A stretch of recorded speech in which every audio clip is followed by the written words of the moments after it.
We start with the existence and uniqueness theorems. So as for all other categories of ODEs that we have looked at until now, the first thing we want to know is, does a solution exist? And how long does that solution exist? Where, how, what, how is it structured? And this is the first topic for this week. How can we handle solutions in the case of linear systems of ODEs? So first thing is, let's look at the notation again a little bit. When we're talking about linear systems of ODEs, it means that we are looking at a system of functions, a vector of functions. So x is not a single function, but it has a part x1, x2, and x3 down to xn. Most of the examples we're going to look at will be in 2 and 3 dimensions because bigger dimensions are harder to compute. But what we're going to be showing, it's valid on all dimensions. And we want the derivative of x1 to be a sum of x1 multiplied by something that might depend on t plus x2 multiplied by something that might depend on t, and so on, until we get to xn multiplied by something that depends only on t, plus possibly a non-homogeneous term, so g1, that might depend on t, might not, but doesn't depend on any of the variables x1 to xn. We call the variable x1 to xn state variables. It's explaining the state of the whole system at a given time. And we want x2 prime to have a very similar format. So x2 will depend on, x2 prime will be structured as a sum of x with a certain index multiplied by a function of only time, plus potentially a non-homogeneous term, g2. And every single one of these derivatives that we're looking at has the same format. Coefficients depending possibly on time multiplied by state variables one by one. Then we can look at a way to compact this information. We look at x as a vector. So x is a vector in which each element of the vector is a function of time.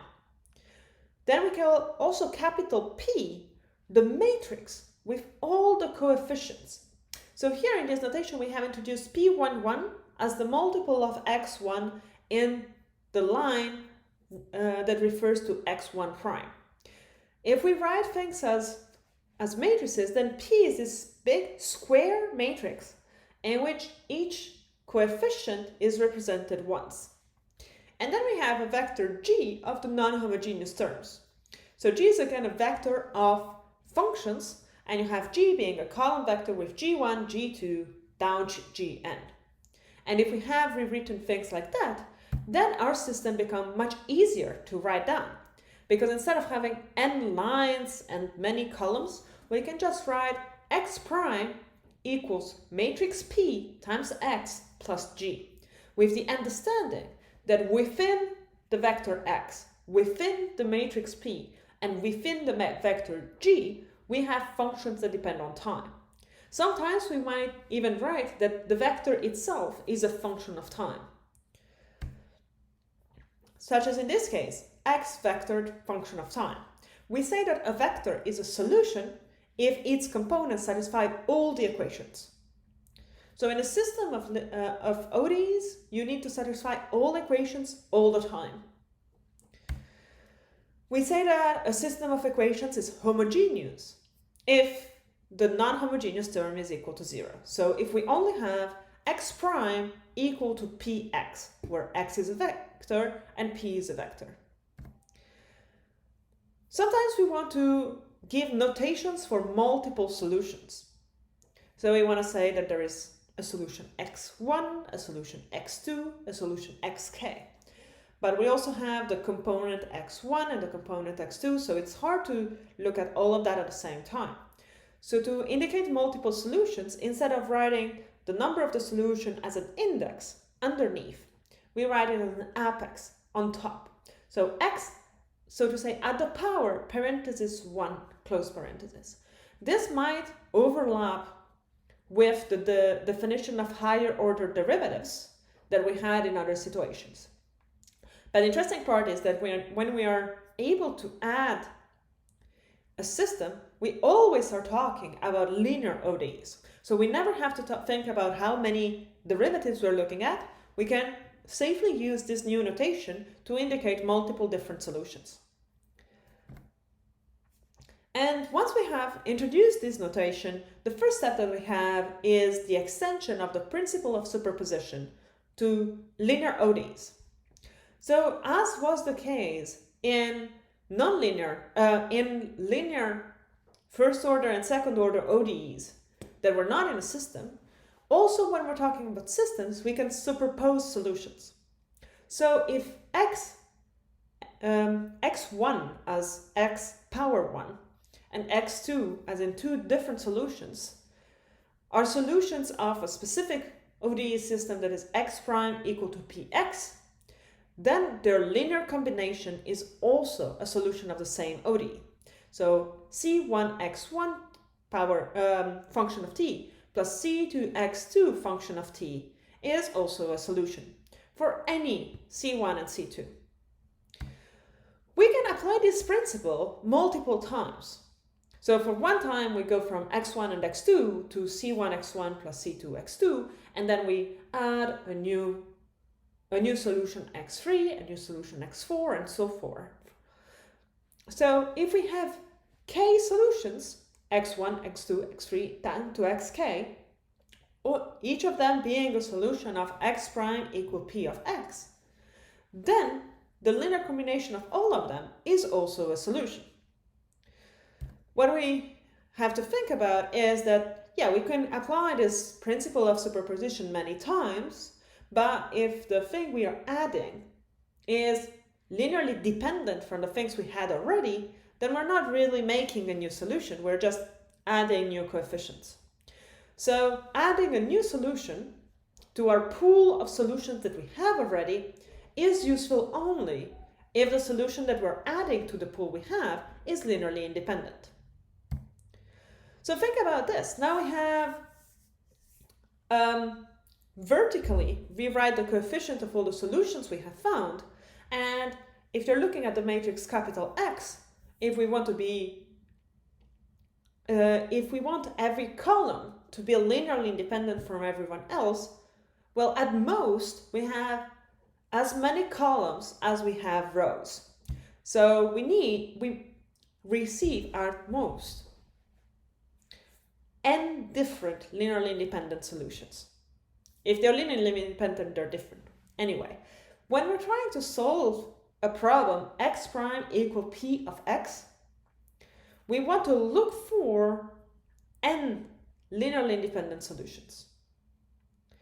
N is the same dimension as the vector of solution of unknowns, the same dimension as the square matrix of P.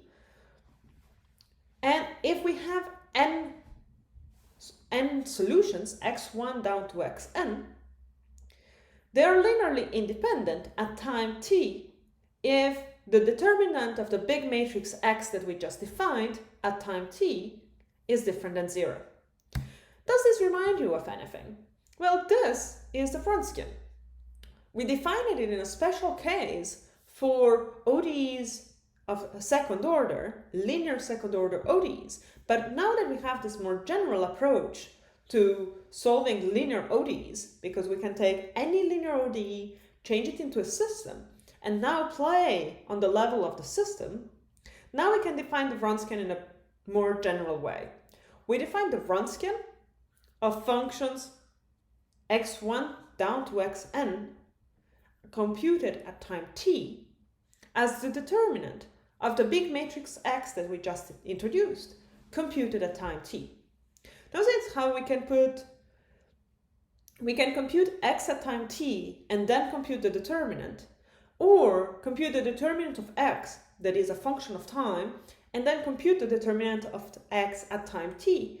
And those are two equivalent ways of going around. So there's a theorem that states that if x1 down to xn are linearly independent for all times t in an interval between alpha and beta, then each solution can be written as a linear combination of x1 down to xn. Here we have two parts. The first theorem we did is that if you build the linear combination of x1 down to xn, then it is a solution. But then you have the second step, that if you have n independent, linearly independent solutions, then if x is a solution, then it can be written as a linear combination of x1 down to xn. So there is this two-part x1, the linear combination of x1 down to xn is a solution. And also, if x1 down to xn are linearly independent, any solution x can be written as a linear combination of them. We say that the linear combination of x1 down to xn with x1 down to xn linearly independent is the general solution.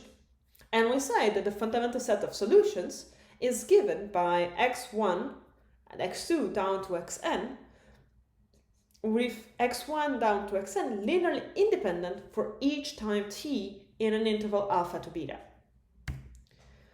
So we have a theorem that shadows something we have already proven for the case of second order linear ODEs.